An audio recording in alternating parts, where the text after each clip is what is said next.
All right. Thank you very much for the wonderful talk. I'm looking very much forward to our next talk with PhD student Zdeněk Joukl from Palacký University in Olomouc. Zdenek's focus is on linguistic spans from the lexicon and sentiment analysis, as well as historical comparative linguistics. In semiotics, Zdeněk is mostly concerned with the semiotics of food. First and foremost, he loves learning languages, including those that learn hieroglyphics. So without further ado, welcome Zdeněk to the stage.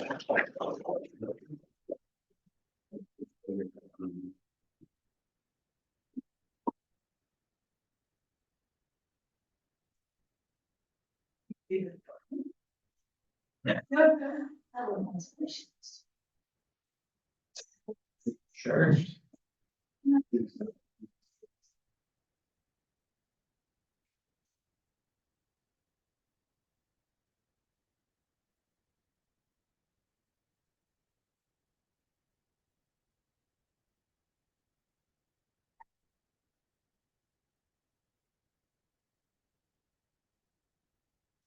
Well,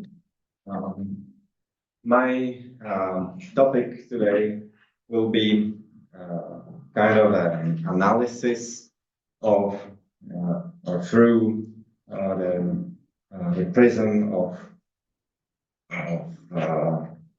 Barthes mythologies, and I will look at different writing systems, especially hieroglyphic writing systems, and how they were viewed or conceptualized by the cultures, by the people of those cultures that used these scripts. And just to quickly sum up the methodology of Barthes mythologies, he basically divides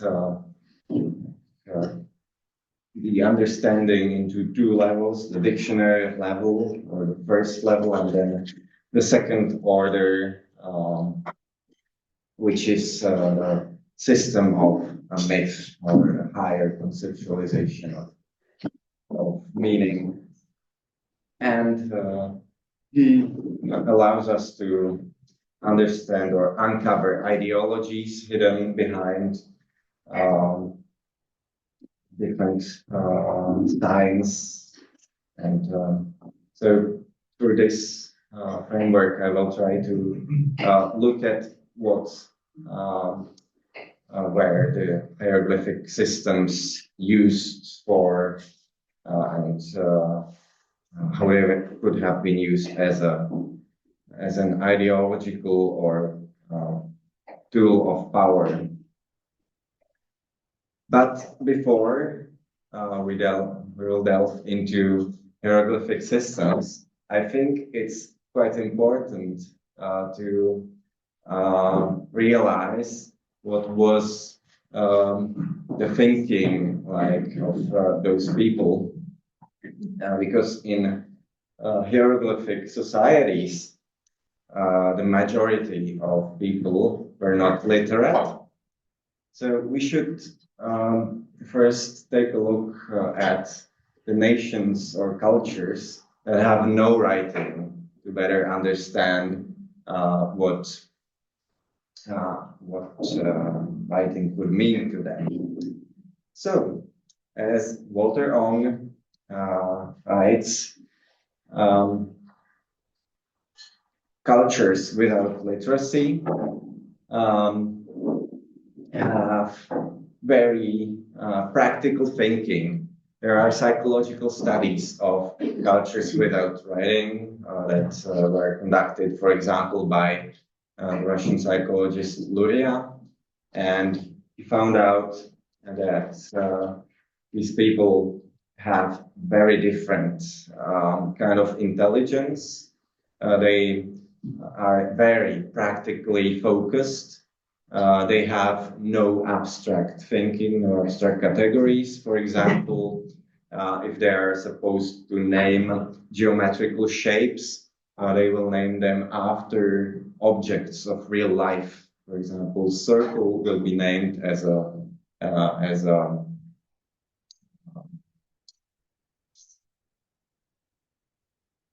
plate for food, or they will think in terms of very practical usage of tools and their application for work.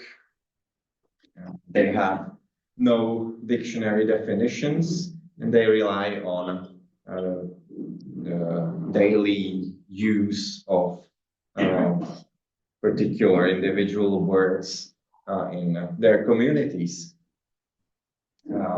They also have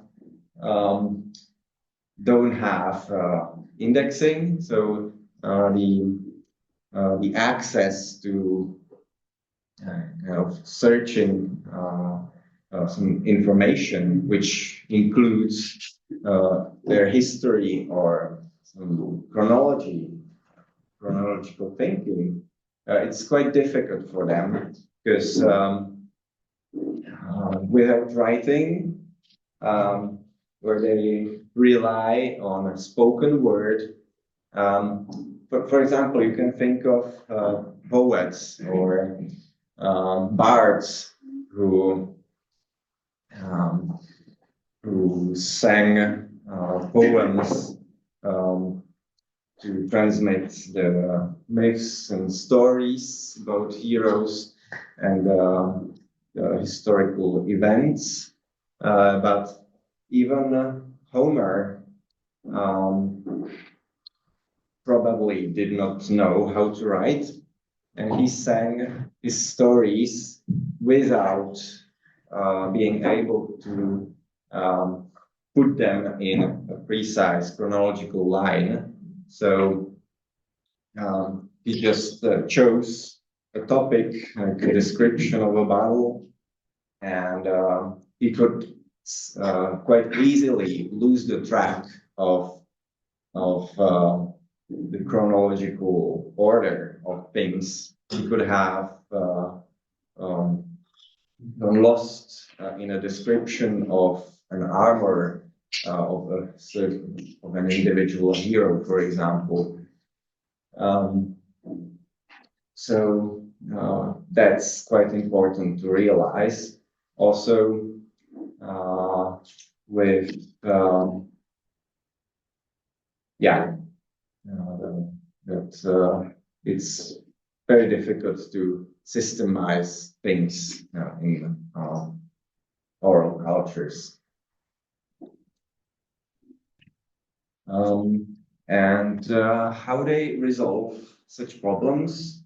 Well, they have many mnemonic devices to better memorize important things. For example, when there are some message bearers that are supposed to carry a certain message to a different tribe, they use complex prefabricated formulas for mnemonic thinking, which has a lot of redundancy. And you can observe also in ancient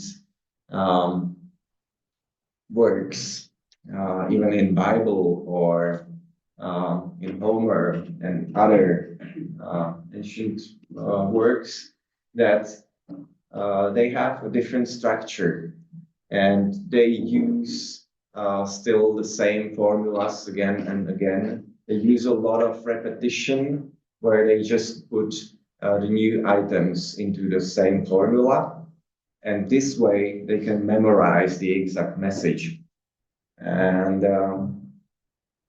they use like just a specific set of epithets. So certain adjectives go together with certain pronouns always. These cultures don't allow for such a high variability, high variation in usage of those epithets, simply to make it better memorable. So they don't allow for higher intellectual experimentation in this way. They also use more cliches. The words without dictionary definitions can vanish more easily. We have no history of the revolution. What also appears quite often in these cultures is the so-called flighting, or this dueling, this poetic dueling between individuals where they throw they kind of fight with poems. I can remember of even Vikings doing this, and today's Irish poetry, Cork is quite known for its oral tradition and a lot of reliance on oral culture. They have a rich poetic tradition, and one interesting feature of their culture is that they always respond to questions with other questions. So that's another frequent aspect of oral cultures. And also, that's especially valid for smaller nations, Amazonia, etc., is that non-useful objects are just an undifferentiated background. They have words for useful flora and fauna, but not words for objects that they don't consider relevant. And these nations also have no history, because they don't care about history. What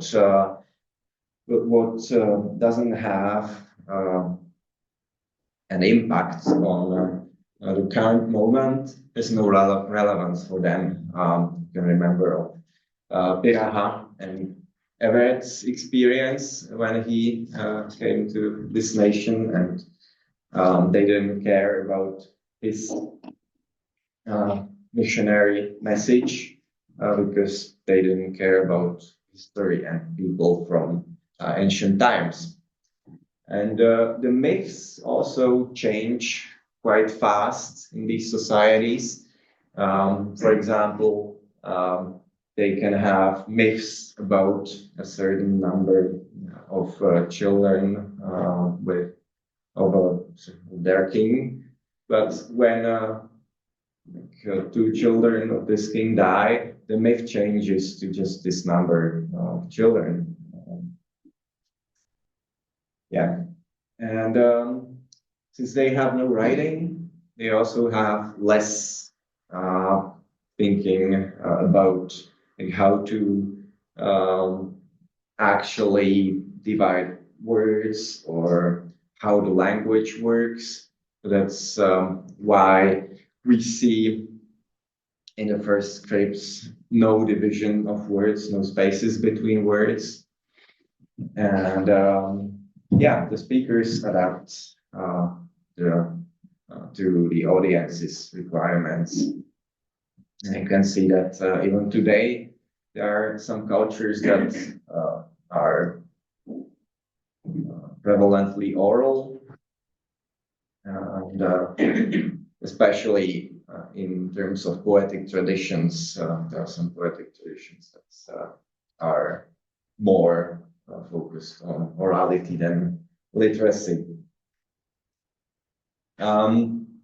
After fully oral cultures, we have semi-literate cultures with craftsmanship writing, where you can hire a scribe to write documents for you, especially for property rights or some legal documents.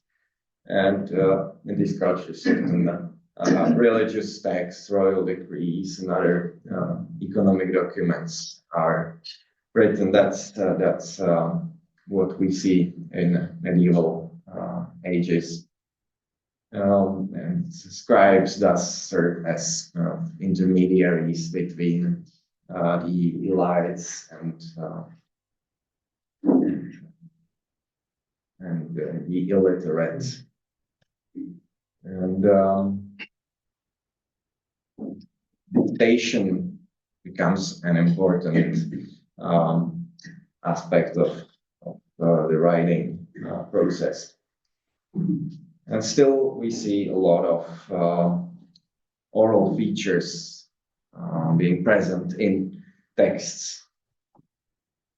And since the majority of people are not literate, writing is still somewhat magical, and we will we'll see this even in more depth with the hieroglyphs.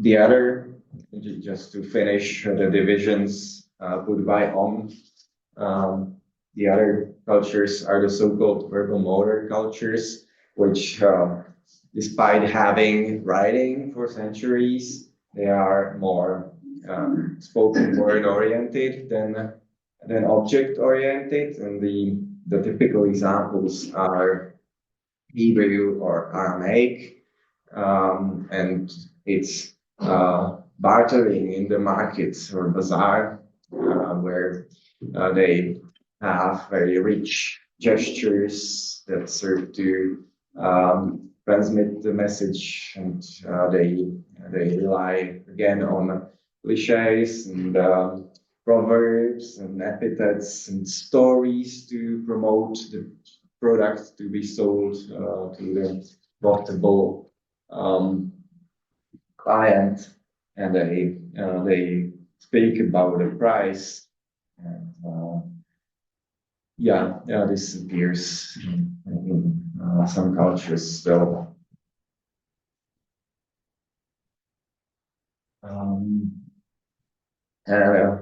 One more thing before delving into hieroglyphs is media ecology aspect or conceptualization. That medium is very important for the conception of message.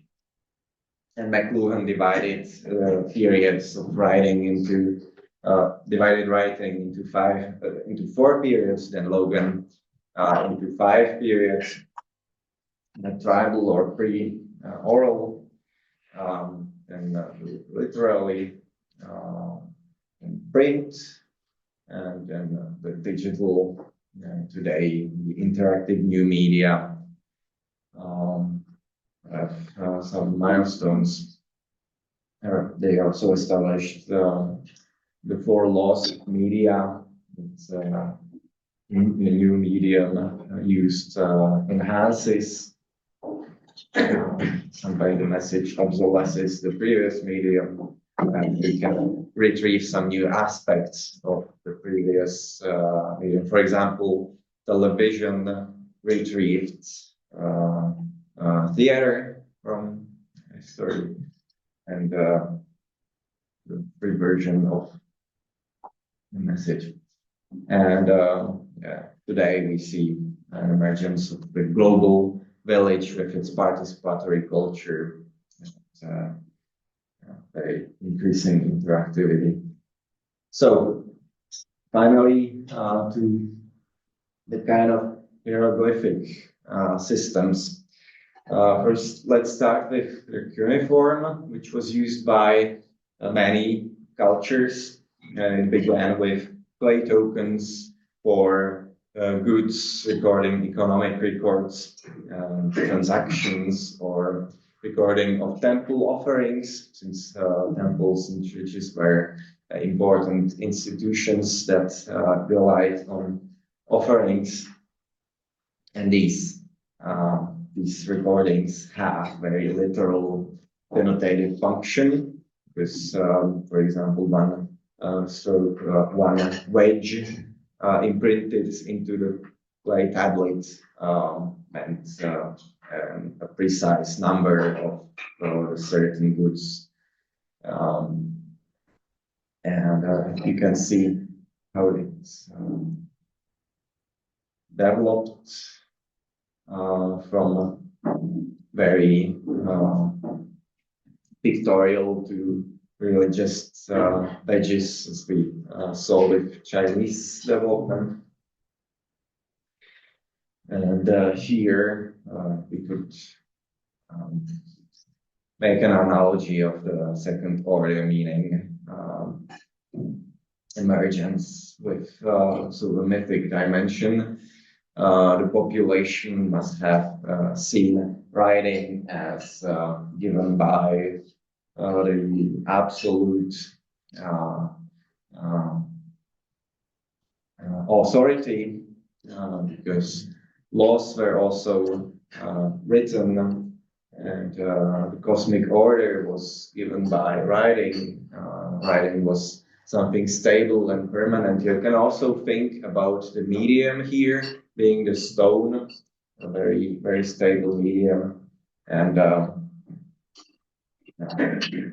continuously we can see authoritarian inscriptions on walls, transmitting the message of the absolute authority of the king in connection with deities. So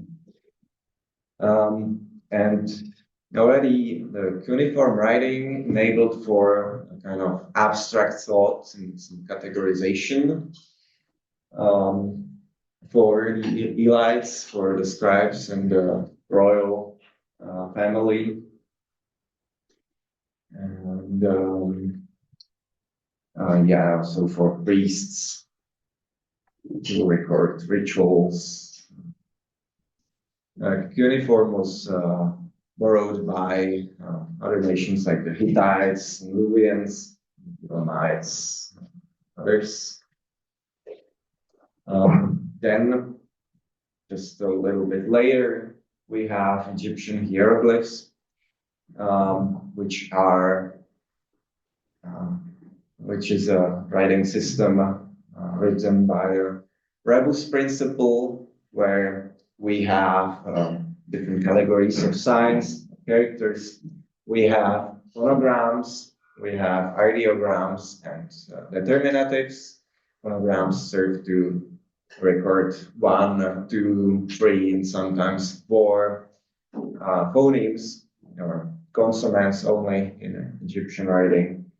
And determinatives are a kind of aid to help the reader realize what is meant by this phonemic inscription, the phonemic part of the word. And then ideograms serve as a complete word. For example, the word for heart, ib, was just one ideogram. And what we can see here is that it's a first kind of abstraction promotion that distances the signifier from the signified, but still there is a higher, closer connection to external reference through the iconicity. And Stauder divides the iconicity into referential or system external and system internal or differential. And differential means that we have to consider the signs in relation to other signs. For example, if you look at the character for motion, these legs mean motion in general. It's a determinative for verbs of motion, but if you have a determinative where one foot is raised, it's for verbs of past motion. And continually throughout the history of Egyptian writing, we have seen the rise of the number of characters from like 700 to up to 2,500 in Greco-Roman period, and it was a lot in these kind of specifications of the transmitted concepts or adding of new animals, etc. And again, as we have seen with Chinese, hieroglyphic systems are heavily connected with culture, and we can look at them as a kind of cultural encyclopedia, because they reflect objects of daily life of that culture. And the hieroglyphic writing systems become much more accessible if we first understand the culture that gave rise to them. Yeah, I have put here also a small scheme from Stoller showing the relation between content, visual referent, and the form, the feedback loop. As, we have also this kind of a similar character to the Chinese mountain, but here it means the desert, the dunes. And it has also a phonetic value of hast, desert or foreign country. And there is also a demonstration of Mayan hieroglyphs here under the hieroglyph for leg. There we also see a differential iconicity, knee versus just the phonogram for b consonant. Just to demonstrate a very specific example of how the Egyptian writing worked, I chose the typical formulaic offerings. Again, you can see residual of oral culture, very redundant repetition that you can find anywhere on the walls in offering texts. Always we can read that a certain king gives an offering to the Lord of a certain entity, or not just the king, but also the regular people who were buried in tombs who could afford burial. They have these inscriptions in tombs of how many offering items they gave to gods or to the temple, how many breads, how much beer, how many animals they gave as an offering. So here you can see all the phonetic value being transmitted. For example, this kind of loaf is T, but Egyptian hieroglyphics have such an interesting specificity that you you can operate in many different ways and write one thing in different ways. Because you can use one character with a phonetic value of 3 consonants. And if you have enough space, or if you consider it nice and aesthetic, you can also use the individual components, component phonemes, and add them after this character also, just as an aid to the reader to help him remember the pronunciation of this character, to identify the word. And often these phonograms come from are kind of icons of these words of daily reference to make for the rebus solution. Yeah. Or here you can see a pair hieroglyph for the whole house, but always you have to consider it in the whole word. Head here being the offering for the king, which is Nessu,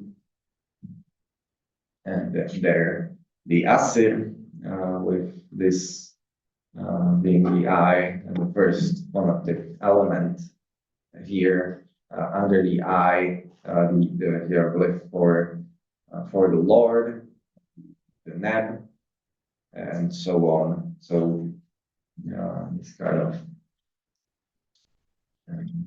division system.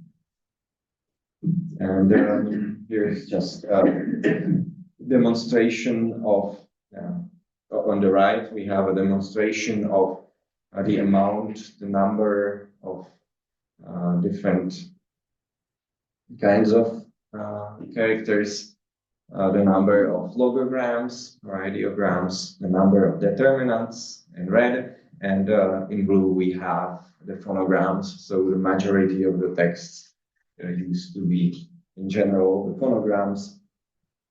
And then we have a classifier or determinative to help us identify the word, typically a noun or a verb, and then some logographic elements. And Egyptian writing, when we simplify it, can be divided into 3 stages. The classical hieroglyphs written on walls, typically, then the cursive or hieratic hieroglyphs, which are a simplified form used for writing books or longer texts, and then the demotic writing, even more simplified. And, for us, when we don't know the history, it's much less accessible, but for it increased the rates of literacy among ordinary people.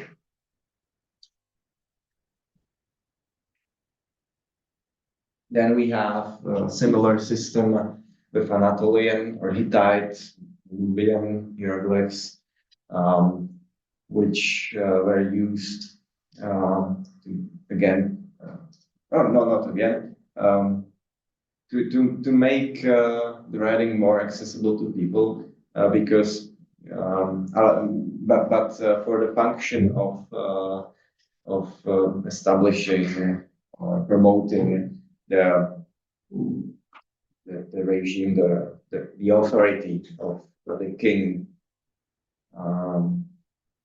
it served to remember the names of kings, divinities, and military successes of the rulers. And again, they were inscribed in stones. So again, strong, medium, And unlike cuneiform, which was used more in administration, because Luwians and Hittites used not only hieroglyphs but also cuneiform.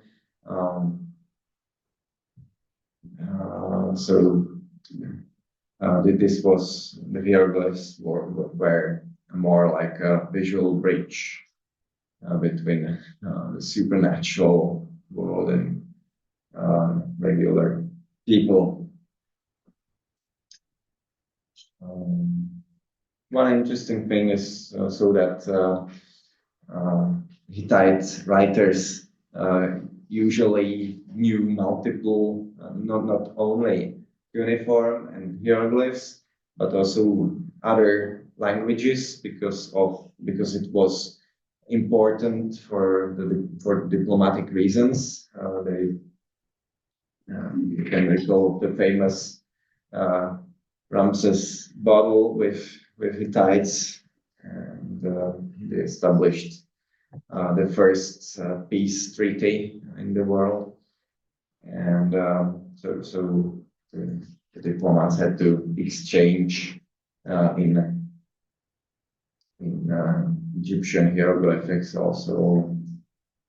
So here is the practical demonstration of how Anatolian hieroglyphs looked like.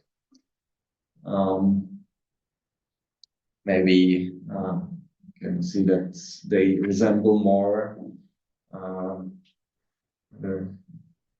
the objects of daily life, but again, they have this phonetic layer, phonetic part, the syllabary, and these on the right are just logograms.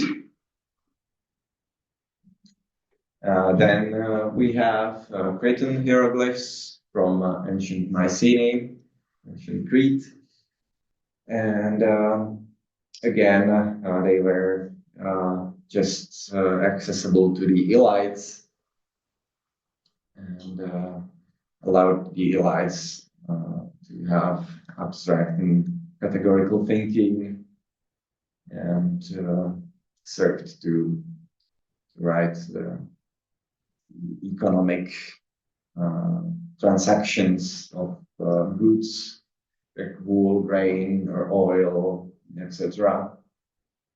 And we can see them develop in a similar time as the Anatolian hieroglyphs. So probably in those times,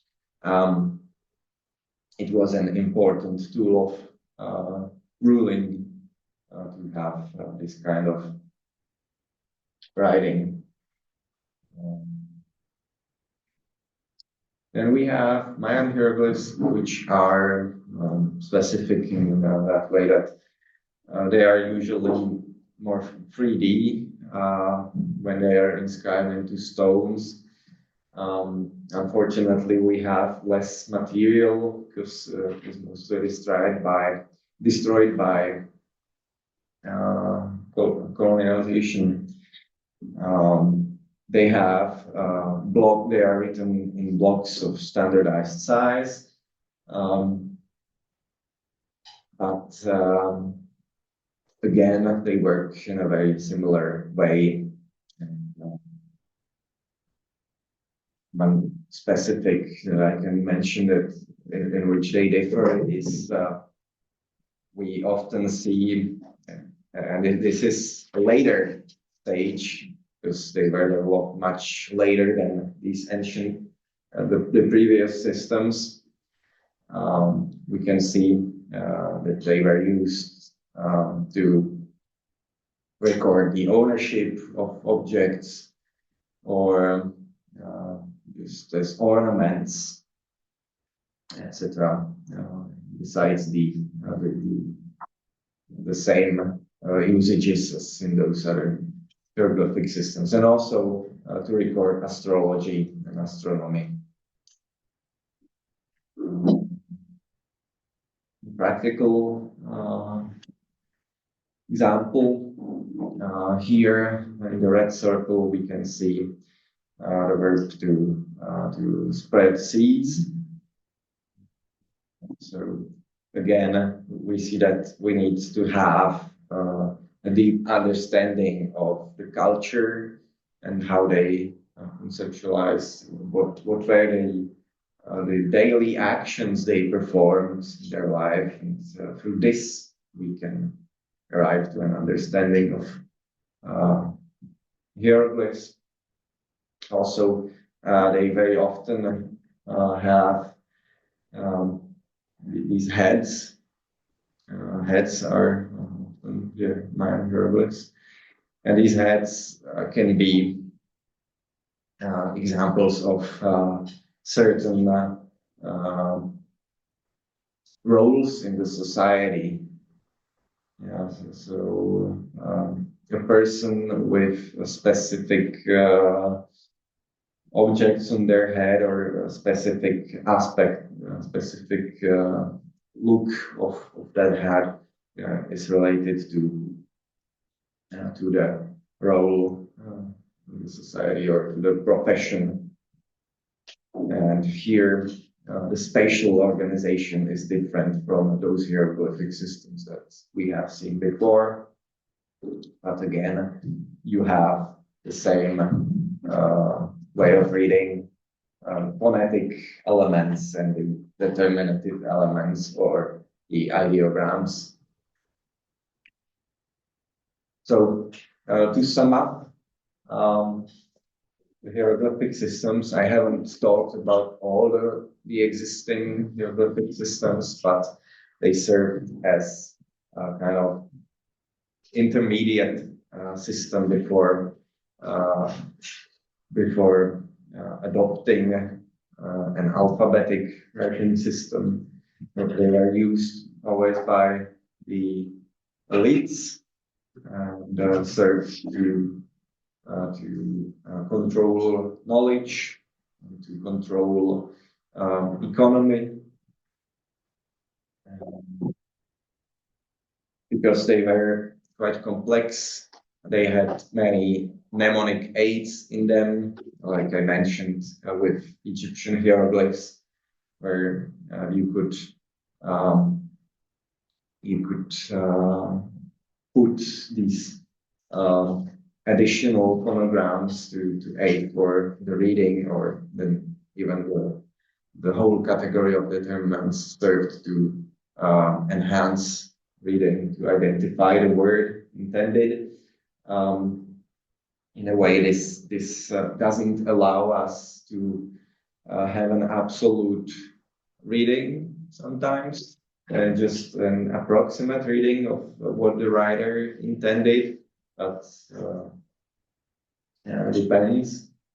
And in a way, they can they can be quite cryptographic, and this leads to a magical and secretary conceptualization by the regular illiterate person in such a society.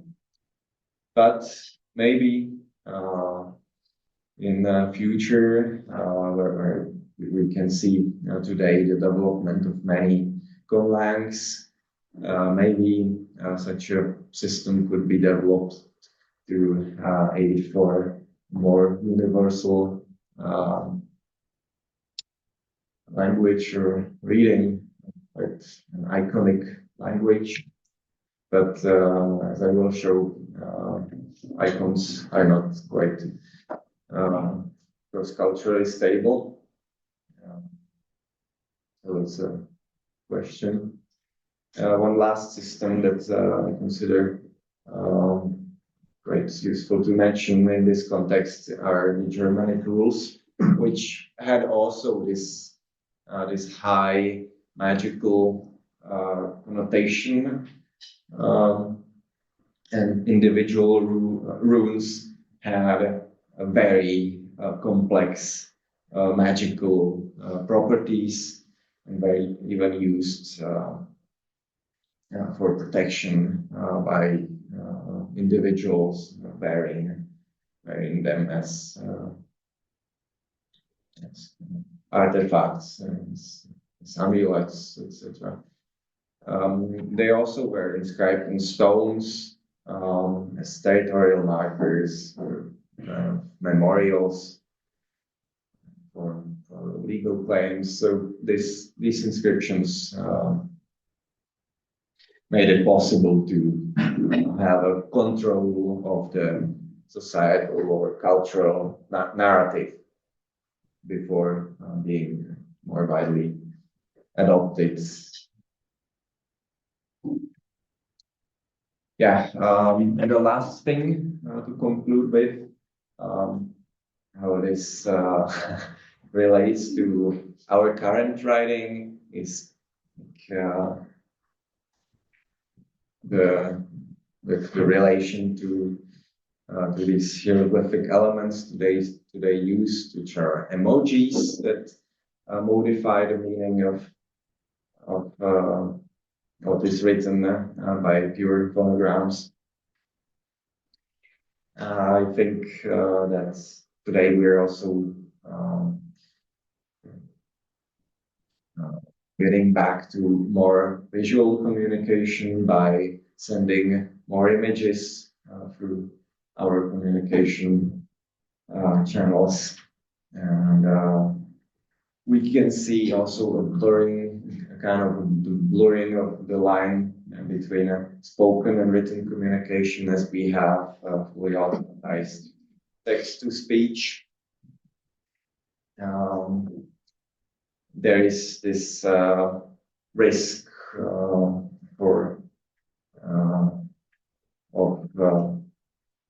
AI becoming an absolute or totalitarian ruler. So could adapt kind of this communication means that could be also quite cryptic and enable just a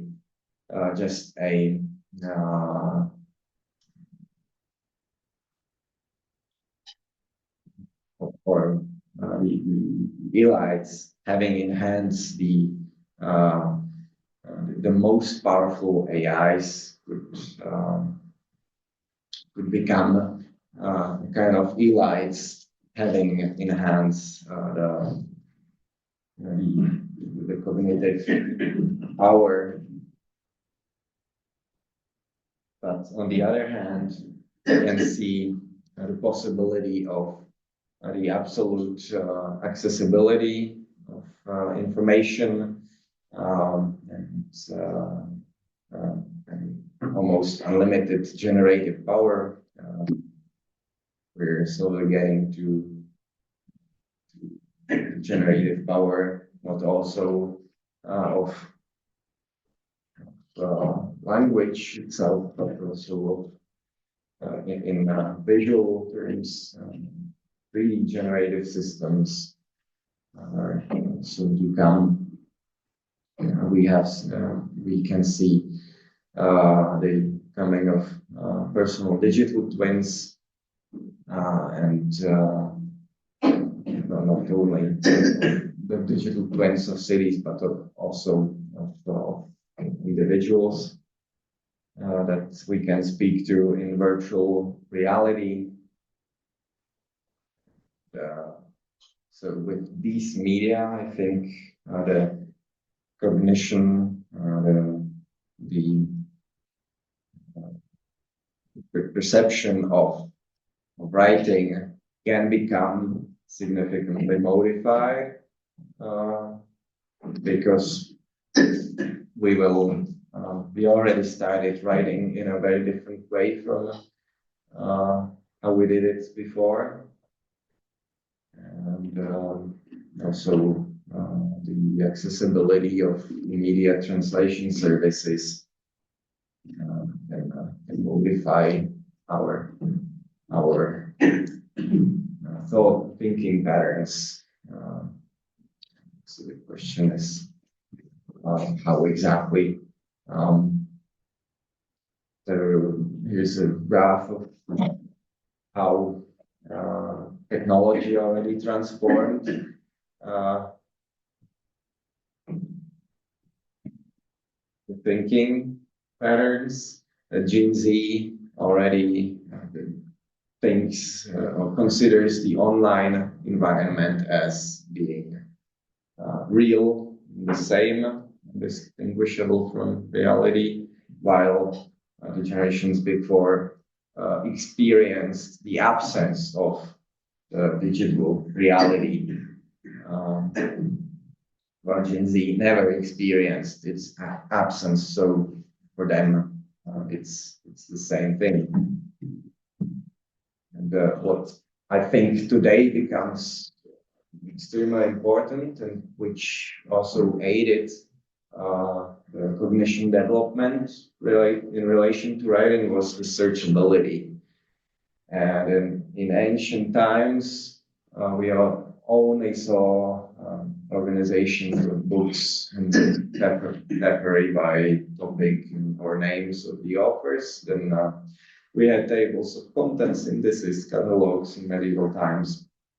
Then more complex indexing in the Renaissance.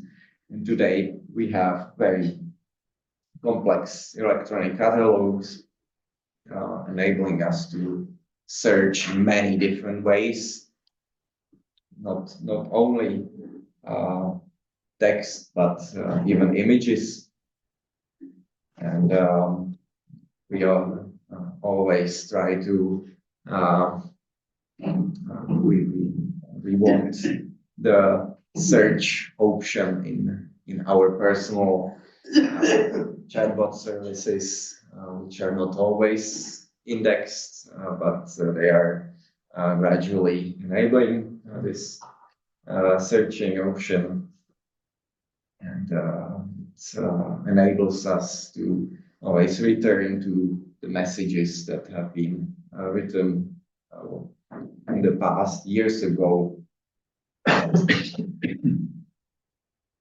And what changed in media here is the ownership of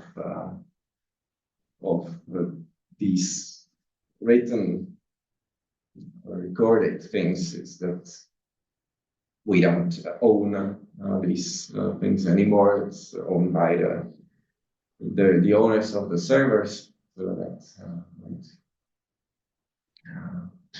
it's a thing of the power relations. Yeah, just to wrap up with the icons, are also kind of today's hieroglyphs. We have for everybody these icons for sharing or for the menu are quite well known, but there are already many variations in them, and they can quite quickly transform to something very different. And, also in the past, we saw that icons served to label, for example, the vials used by alchemists. They did not label their bottles with chemicals, with written words, but with some icons, which were typically some zodiacal signs stuff, and different icons used also for medieval businesses, like ivy bush for Renaissance taverns, or mortar and pestle for apotheques, etc. So that's very heavily reliant on the culture that we have seen with all hieroglyphic systems. And that's it from me for today. So.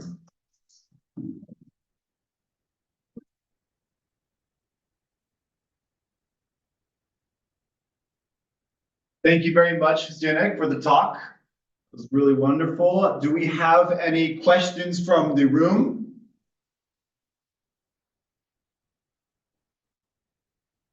Dr. Let's go on. Thank you, Zdeněk. I think that was very nice and for the semester seminar because it was really rich and complex presentation where you addressed all the topics that were already kind of presented. So my question would be to relate to Professor Uher's talk when he said there are cultures where writing is primary and spoken English would be secondary. So my question is whether would you consider Egyptian civilization this kind of culture where like writing was the primary communication system, and also the current digital civilization that you just mentioned at the end, would this be for you like written based culture or civilization, or would you consider this like iconic term in communication as a kind of writing or not? I think we could divide the Egyptian civilization into the elites and the ordinary people, which were illiterate. We had just this 1% of society that could write and read. And this 1% had abstract thinking and categorization, and that was very different from the other people. So for the majority, I think that they were oral, was secondary, but maybe for this 1%, it could have been primary system already if they interiorized it. It depends on the interiorization. Can have still quite high reliance with some people who use a lot of spoken word or rhetorics and poetry. They maybe have more of these formulaic thinking patterns. Yeah. And then you talked about you mentioned there was there other part of the question? The digital culture. Yeah, the digital culture. Well, I think we have interiorized writing, and today also the digital writing to such an extent that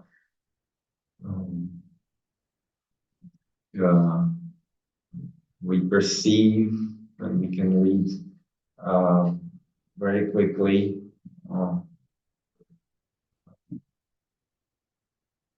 But on the same, at the same time,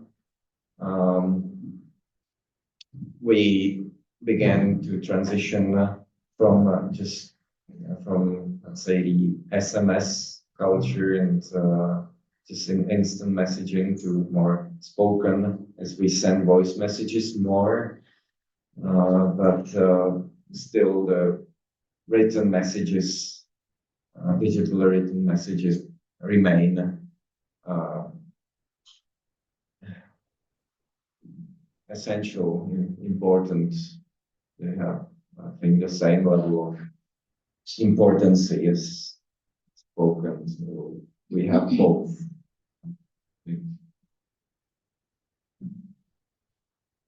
I think that was really important that you mentioned the search option in personal communication. That is something, yeah, interesting because it brings a whole new level to like communication with your close ones. Yeah, exactly. Possibility to anytime return to any previous thought.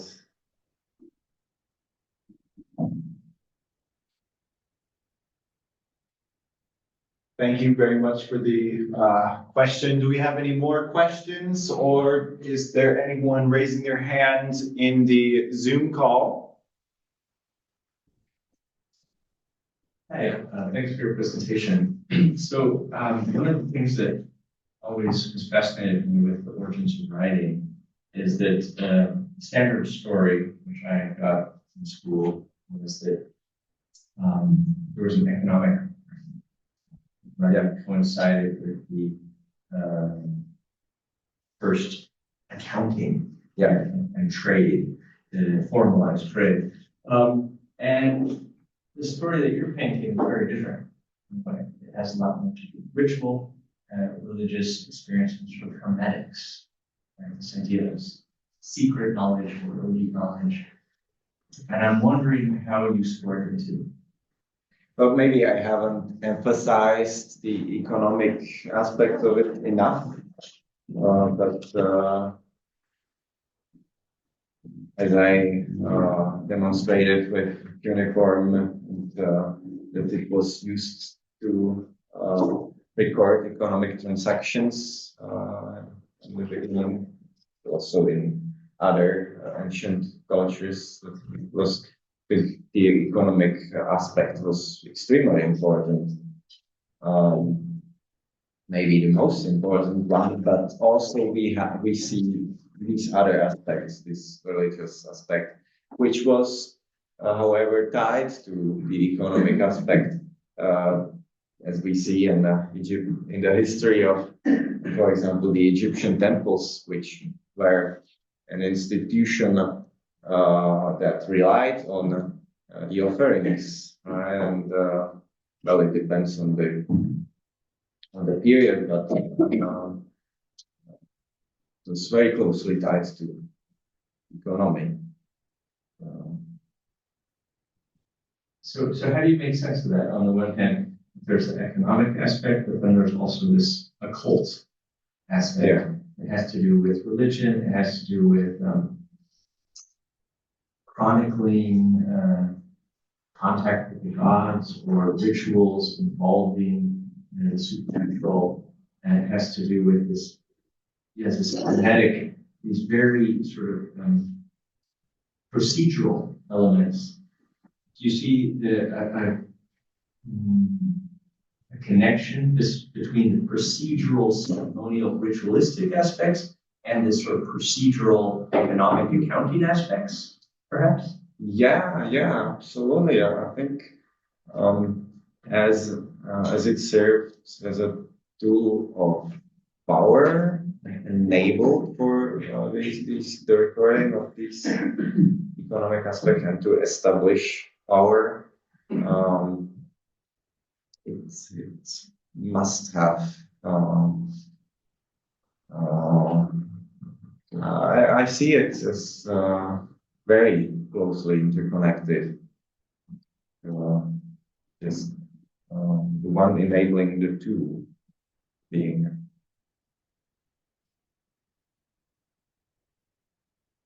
indispensable.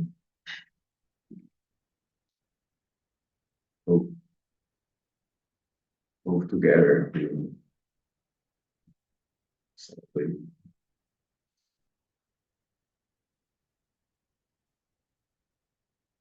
Yeah. Have we got any more questions in the room? How about from the Zoom meeting? Okay, well, in that. Okay, I have a question. You mentioned about the writing, that the writing is changing and blah, blah, blah, and then there's like now some, it's like Twitter thread, shared research, that can be questionable. That the problem is that, the mainstream idea is that we're scared of AI taking over. But the thing is that the language learning is like so damaged that the young people cannot write prompts. They speak pidgin language. So at the end, it's like, you cannot even add, so there's like this weird, unexpected twist. And I was watching some documentary about learning, language learning methodologies in school, like how you are taught. And that, like some few decades ago, there was a change in this philosophy. And so that has impacted the whole way how we read and learn language. And also this thing of, I don't know if it's in Czech Republic, but I know that in all three Baltic languages in school, the worst grade you will have in your native language. Because, and it's like, and everyone feels guilty about it because teachers tell us that we are stupid and we don't care. But at the same time, if it's a nationwide problem, are the kids stupid or is the methodology problematic, or like it's like a bigger question. So then I'm thinking like, do you think that this could be connected, like that it's like a bigger systematic change that has happened? Because yeah, the language learning is a bit tricky, and I have no knowledge about how like the methodology of teaching language is built, but maybe that's why we go to this like pidgin language or this like new slang which like makes no sense, like Riz or skibbity and this stuff. You know, these funny things, but they actually show the pattern how we think.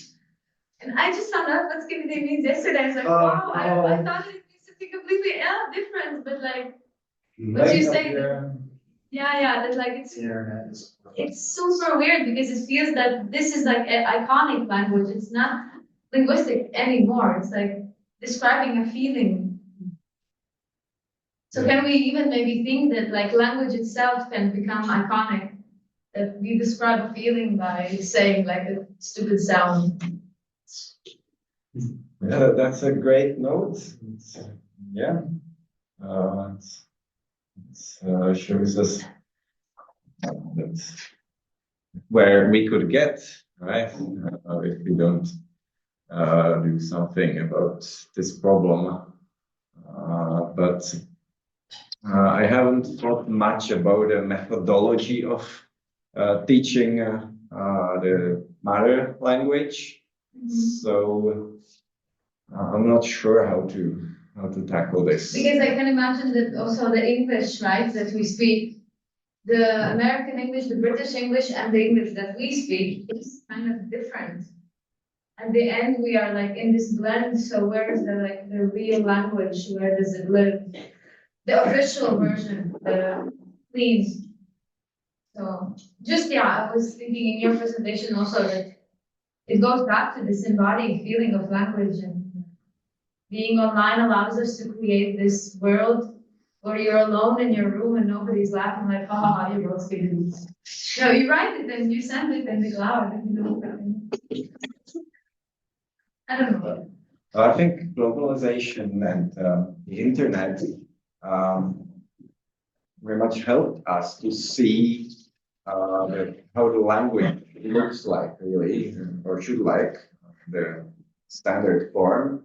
And how it's practiced, right? Yeah.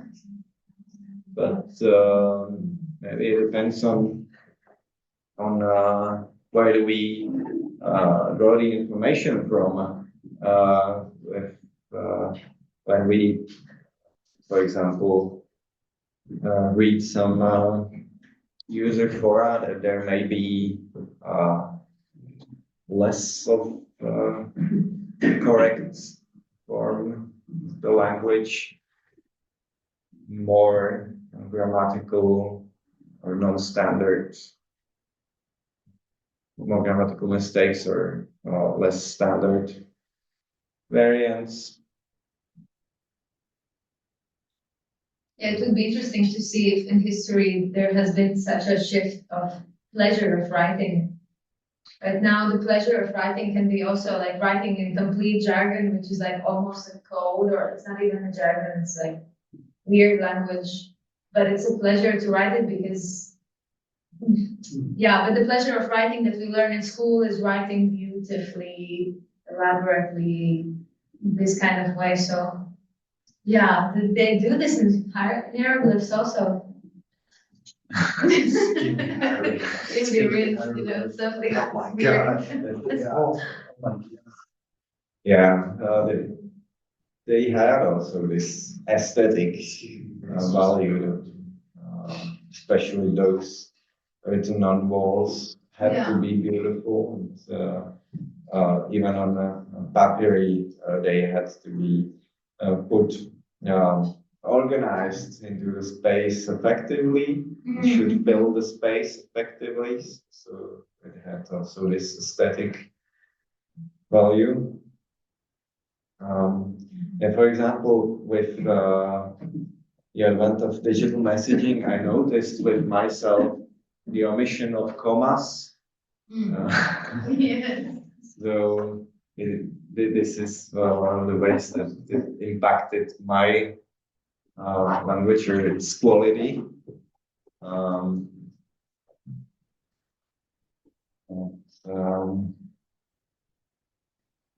Yeah, it's on the other hand also very easy to correct ourselves through using AI or through the search options that we have today. Thank you. All right, do we have any more questions, comments? Objections? Very important. All right, so thank you very much then, once again, Zdeněk, for the wonderful presentation.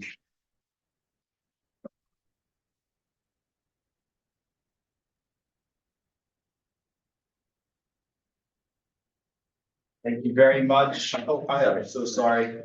If there are any future questions or comments, I believe you can just go ahead and contact the appropriate lecturers or comment on the YouTube video once that is released. All right, so thank you guys very much. Be sure to like, comment, and subscribe. And I wish you all a wonderful, wonderful evening.